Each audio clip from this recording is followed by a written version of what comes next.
Bismillahirrahmanirrahim. Assalamualaikum warahmatullahi wabarakatuh.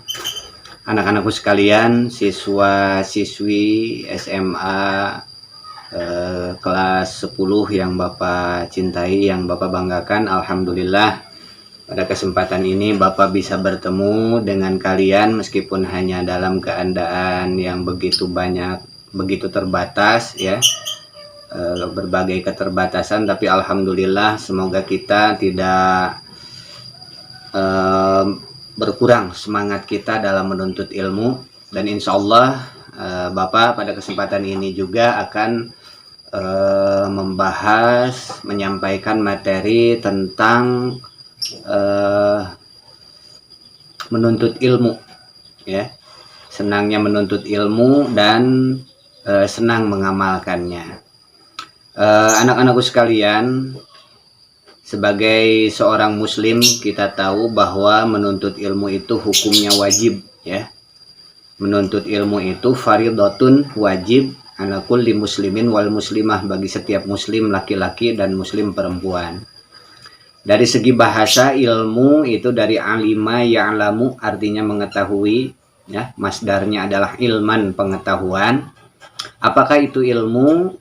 Ya, ilmu itu adalah kumpulan pengetahuan tentang sesuatu. Ketika kalian memahami tentang apakah itu iman, apakah itu cabang-cabang iman dan yang lainnya, maka kamu sudah mengetahui tentang keimanan itu sendiri. Ketika kamu mempelajari sesuatu, tahu tentang misalkan ilmu-ilmu yang lain ya, dalam segi umum misalkan tentang geografi ataupun yang lainnya, nah disitulah kita mempunyai ilmu, meskipun hanya mungkin tidak 100%, hanya sebagian, hanya sedikit saja. Nah, kembali lagi ke tadi, bagaimana hukum dari menuntut ilmu? Seperti yang Bapak sampaikan bahwa menuntut ilmu itu wajib, minal mahdi ilal lahdi, dari lahir sampai nanti kita masuk ke liang kubur. Jadi menuntut ilmu itu wajib dari anak kecil sampai nanti kita meninggal. Ketika nyawa kita masih ada di dalam raga kita, maka kewajiban menuntut ilmu itu tetap ada ya. Jadi menuntut ilmu itu secara bahasa adalah usaha secara sadar, ikhtiar secara sadar untuk mengumpulkan, untuk memperoleh pengetahuan ya, yang asalnya kita tidak tahu menjadi tahu. Itu artinya menuntut ilmu. Nah, kalian juga harus ada ikhtiar, harus ada usaha untuk mengumpulkan sesuatu pengetahuan sehingga asalnya kalian tidak tahu menjadi tahu. Nah, itulah yang disebut menuntut ilmu. Jadi, ketika kalian tidak mau belajar, hanya menentukan, hanya mengharapkan hasil akhirnya saja, belajarnya tidak mau tapi nilainya pengen bagus, belajarnya tidak ada ikhtiar tapi pengen nilainya bagus, maka akhirnya apa? Nanti akan mencontek, mencari sesuatu jalan yang salah. Nah, itu bukan menuntut ilmu ya. Itu bukan menuntut ilmu. Dan Allah pun sebetulnya menilai kita dari segi ilmu itu bukan hanya sekedar dari nilai akhir. Mungkin ada yang nilainya, hasil nilai akhirnya, nilai rapotnya, nilai ijazahnya itu besar secara angka.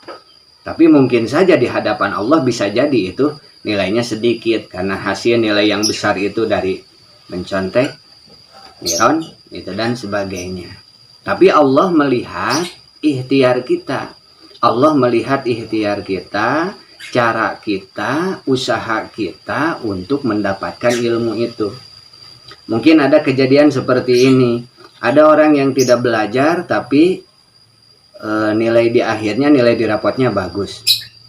Tapi ada orang yang belajar setiap hari, biasa terus belajar tiap hari, tapi nilai akhirnya biasa-biasa saja, bahkan kalah sama orang yang tidak belajar.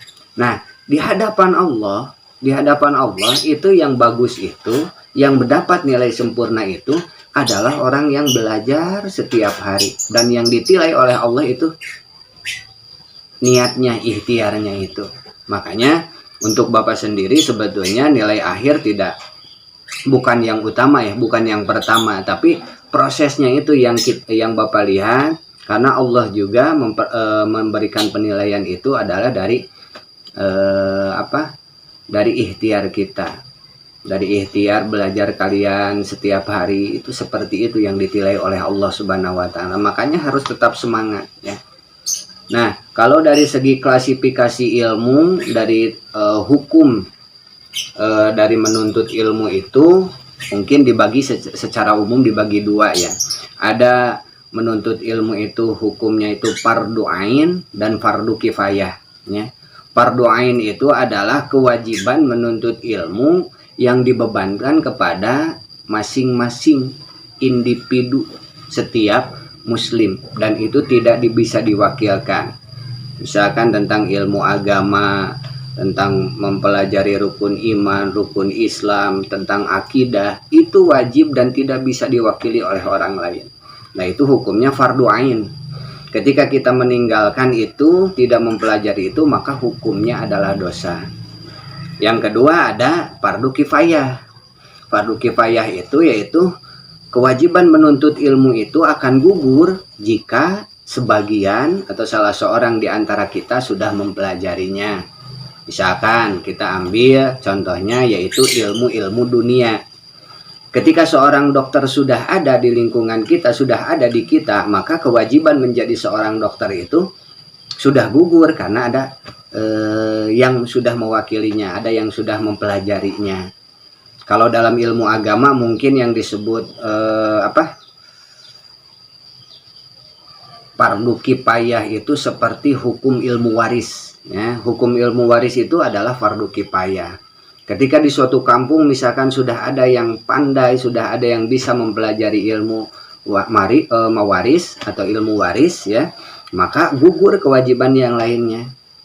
Nah, itulah contohnya fardu kifayah dan fardu ain. Kalau talabul ilmi dalam segi agama, dalam akidah, mempelajari keyakinan kita, akidah, ibadah, dan muamalah, itu hukumnya adalah wajib ain atau fardu ain, dan itu tidak bisa diwakili.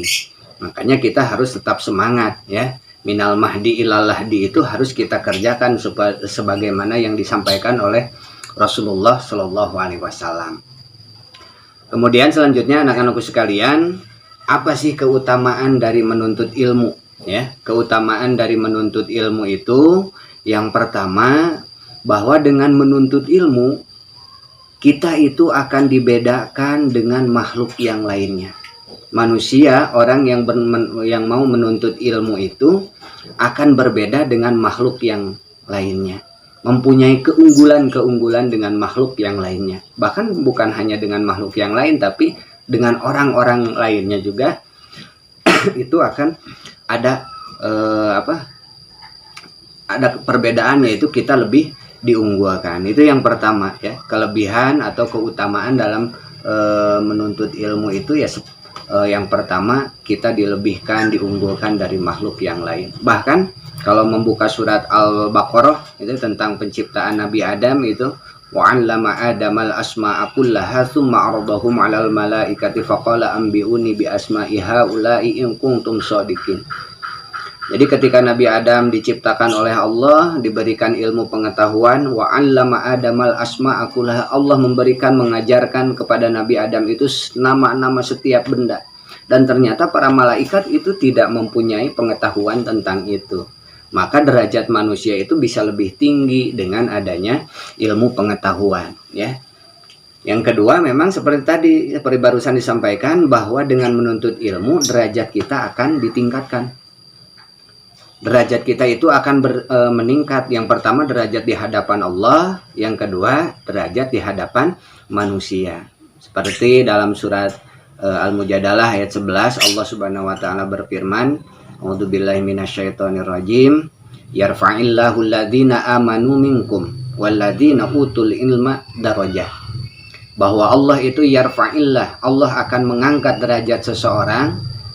Yarfa'illahu alladhina amanu minkum, Allah akan mengangkat derajat orang-orang yang beriman di antara kalian, walladzina utul ilma darajah, dan orang-orang yang diberi ilmu beberapa derajat. Jadi itu jaminan dari Allah. Ketika kita mau belajar, ketika kita mau menuntut ilmu, adalah keuntungan bagi kita, ya, keutamaan bagi kita orang yang menuntut ilmu itu, kita akan diangkat derajatnya oleh Allah Subhanahu wa taala. Itu yang pertama. Termasuk juga kita akan diangkat derajatnya oleh sesama manusia. Kita ambil contoh. Kita akan munsaur bahasa Sunda mah bakal rengkuh, bakal hormat pada seseorang yang kita anggap ilmunya sangat tinggi, terlebih dalam ilmu agama dan yang lain. Kita akan hormat, rengkuh tanpa dipinta, tanpa disuruh juga. Kita akan rengkuh, akan hormat, takziman wa takriman, mengagungkan, memuliakan kepada orang-orang yang mempunyai ilmu. Nah, itu adalah derajat yang Allah berikan kepada kita. Bukan hanya ilmu agama sebetulnya, ilmu dunia pun sama seperti itu. Ketika kita memiliki ilmu, maka derajat kita itu akan ditinggikan oleh Allah Subhanahu wa taala. Kita ambil contoh yang lain ya, secara umum.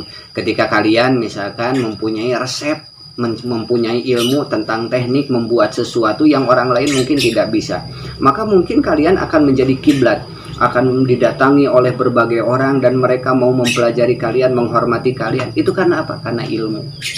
Ya, makanya ilmu itu tidak bisa hanya diambil secara nilai ujian dari mencontek dan yang lainnya, tapi dari ikhtiar kita, step by step, tahap demi tahap. Nah, jadi keutamaan menuntut ilmu itu yang pertama tadi apa? Pertama, bahwa kita akan diunggulkan, dilebihkan dari makhluk yang lain. Yang kedua, kita diangkat derajatnya oleh Allah Subhanahu wa taala, diangkat derajat oleh Allah, termasuk juga derajat kita juga akan meningkat di hadapan manusia. Kemudian yang selanjutnya apa? Bahwa menuntut ilmu itu, bahwa ilmu itu adalah warisan dari para nabi.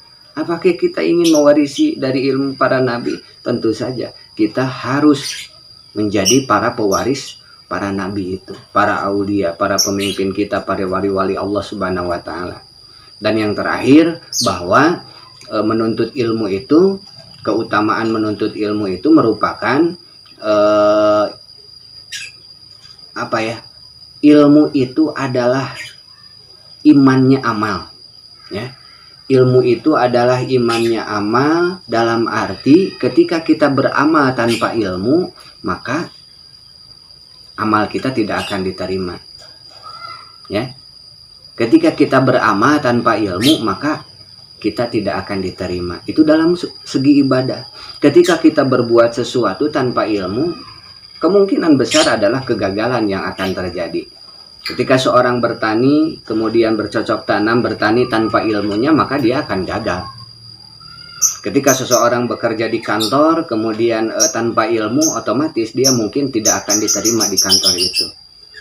Ketika kalian mengisi pelajaran saja, mengisi soal-soal tanpa mengetahui ilmunya, otomatis kan hasilnya juga akan sangat sia-sia, ya. Jadi itu yang pertama, keutamaan dari menuntut ilmu itu, bahwa kita diangkat derajatnya oleh Allah, diunggulkan dari makhluk-makhluk yang lain, dan ilmu itu merupakan warisan dari para nabi. Kemudian ilmu juga merupakan imamnya dari amal, ya. Man amila amalan laisa alaihi amruna fahuwa raddun. Dalam ibadah juga, barang siapa beramal tanpa ada perintah dari Allah dan tanpa perintah dari Rasul, dalam arti tidak ada ilmunya, maka raddun, itu akan ditolak. Makanya ilmu itu sangat penting, ya. Kemudian yang selanjutnya, Allah Subhanahu wa taala atau agama kita sangat mementingkan ilmu, ya, sangat mementingkan ilmu. Dan diantaranya apa? Diantaranya ada firman Allah Subhanahu wa taala yang menggambarkan bahwa maka lil mu'minina liyanfiru kafah. Maka nal mu'minuna liyanfiru kafah. Tidak pantas, kurang elok kalau kalau kaum mukmin semuanya berpergi untuk berperang, ya. Jadi dalam agama Islam itu, meskipun misalkan kita ambil contoh kita dalam keadaan genting dalam musim berperang, usumna perang gitu, maka Allah berfirman, maka nal mu'minuna liyanfiru kafah. Tidak pantas bagi kaum muslimin itu pergi berperang semuanya. Falaula nafara min kulli firqah. Kenapa tidak ada sebagian dari kelompok kaum mukminin itu yang pergi, ya, taifatul liyatafaqahu fiddin, pergi untuk memfakihkan, memahami, memperdalam ilmu agama. Nah, ternyata dalam kasus kita dalam keadaan genting pun menuntut ilmu itu tetap diutamakan di dalam agama kita, ya. Nah, buat apa itu? Waliyunziru qaumahu. Tujuannya adalah untuk memberi peringatan kepada kaum mereka, la'allahum yahzarun, supaya orang-orang muslim itu, orang-orang mukmin itu tetap memelihara diri, menjaga diri. Maksudnya gini, ketika keadaan sedang terjadi peperangan, tidak boleh semuanya itu ikut berperang. Tapi harus ada sebagian yang mempelajari ilmu. Ilmu apa? Tentu saja yang pertama bisa ilmu tentang secara duniawi, ilmu siasat perang dan yang lainnya, sehingga kaum muslimin bisa bisa memenangkan pertandingan itu, peperangan itu. Tapi terlebih lagi adalah ilmu agama, liyatafaqahu fiddin, untuk mempelajari ilmu agama, memfakihkan, menguatkan ilmu agama. Tujuannya untuk apa? Ya untuk kaum muslimin semuanya.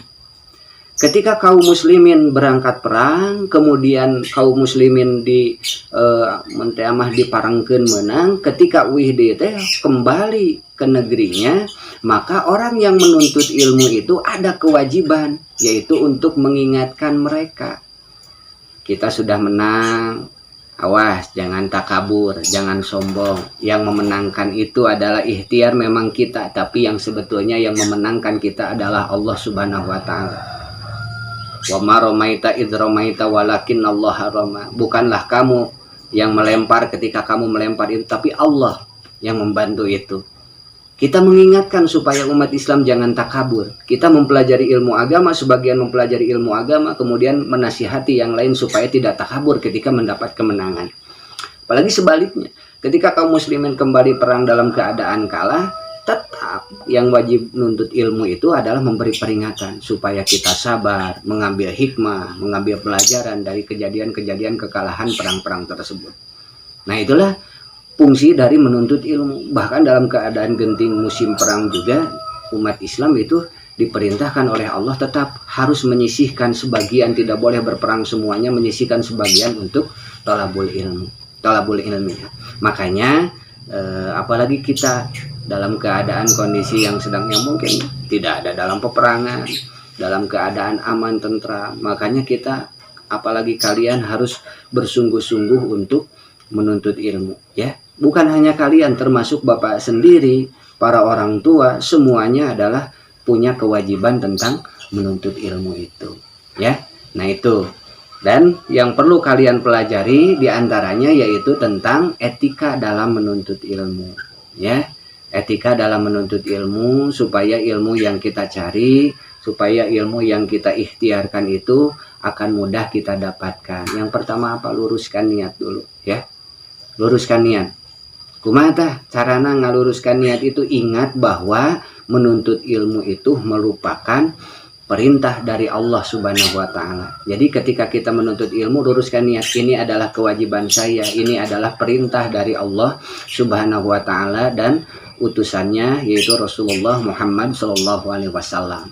Kemudian niatkan dalam hati kita tujuan menuntut ilmu itu supaya menghilangkan kebodohan dari diri kita sendiri, termasuk kebodohan untuk lingkungan masyarakat dan yang lainnya. Luruskan niat itu.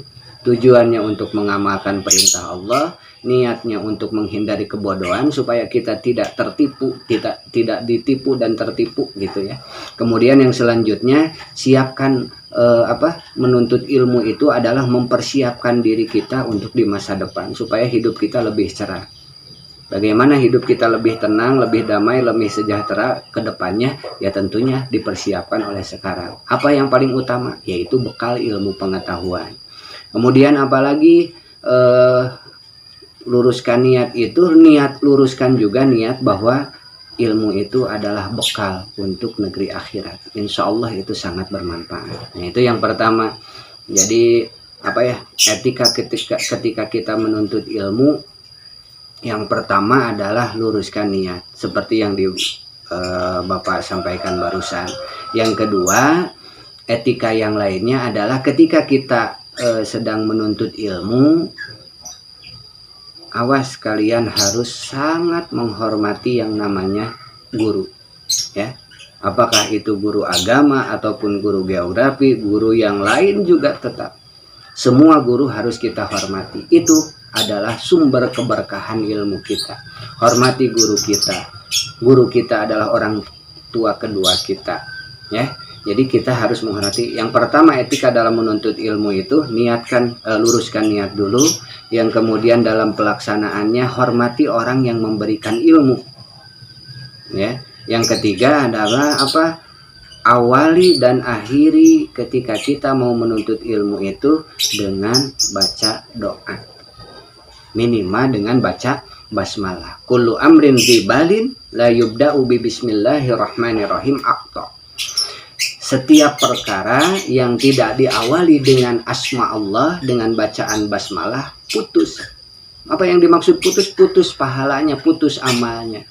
Ketika kita belajar menuntut ilmu tidak diawali dengan basmalah, mungkin ilmunya itu hanya sebatas untuk dunia saja, tidak akan sampai ke akhirat.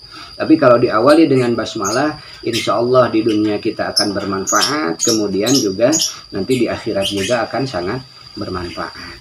Ya, itu etika dalam menuntut ilmu.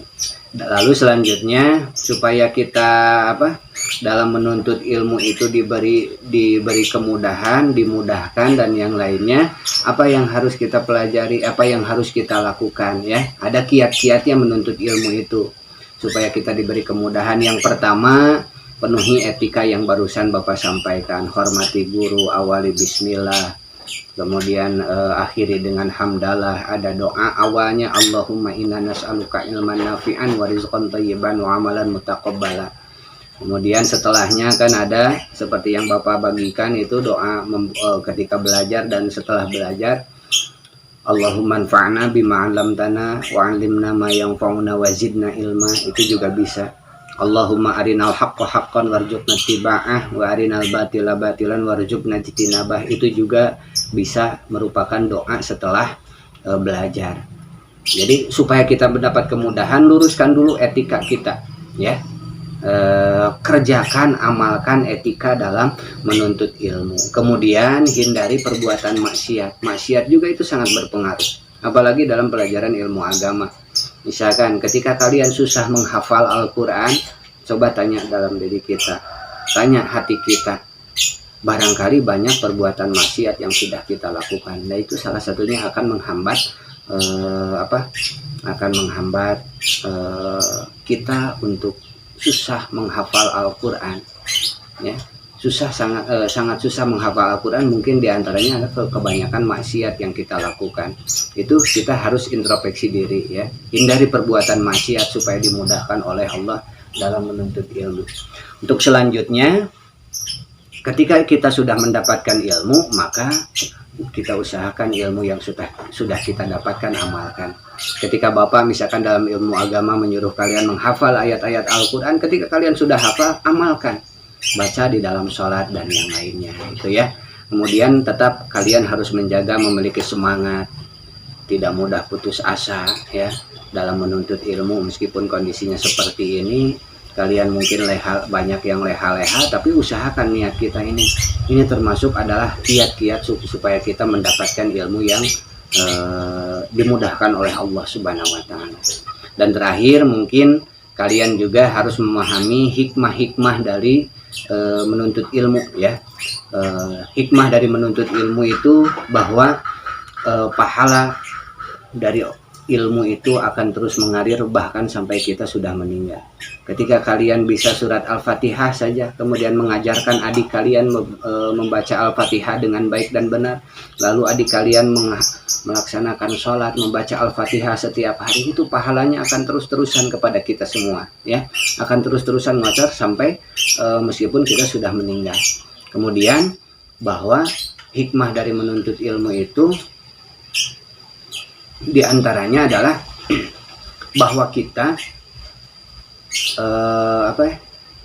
menjadi orang yang khasyah, orang yang takut kepada Allah Subhanahu wa taala. Karena kita sudah mengetahui keagungan Allah, mempelajari keagungan Allah, ketika kita memiliki iman yang kuat, kita memiliki kita akhirnya tahu keagungan Allah Subhanahu wa taala, akhirnya mendatangkan rasa takut kepada kita semua. Nah, itu adalah salah satu hikmah dari menuntut ilmu. Semoga kita semua diberi kemudahan oleh Allah Subhanahu wa taala, karena dengan ada niat dalam hati kita untuk menuntut ilmu, itu merupakan ada hikmah yang lain, yaitu diantaranya kita akan didoakan oleh Allah, didoakan oleh para malaikat, didoakan oleh orang-orang yang mukmin, didoakan oleh seluruh makhluk Allah Subhanahu wa taala. Innal malaikata tad'u ajnihata li talibin ilmi, bahwa Allah membentangkan sayap, bahwa para malaikat membentangkan sayapnya bagi orang-orang yang menuntut ilmu, ya.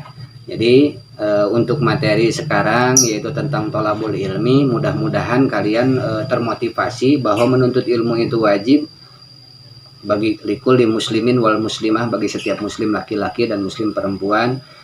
Bapak mengharapkan Bapak sendiri, untuk kalian, semoga kita diberi kekuatan oleh Allah Subhanahu wa taala untuk senantiasa tidak bosan-bosan menuntut ilmu, haitsu ma kunta, di mana saja kita berada.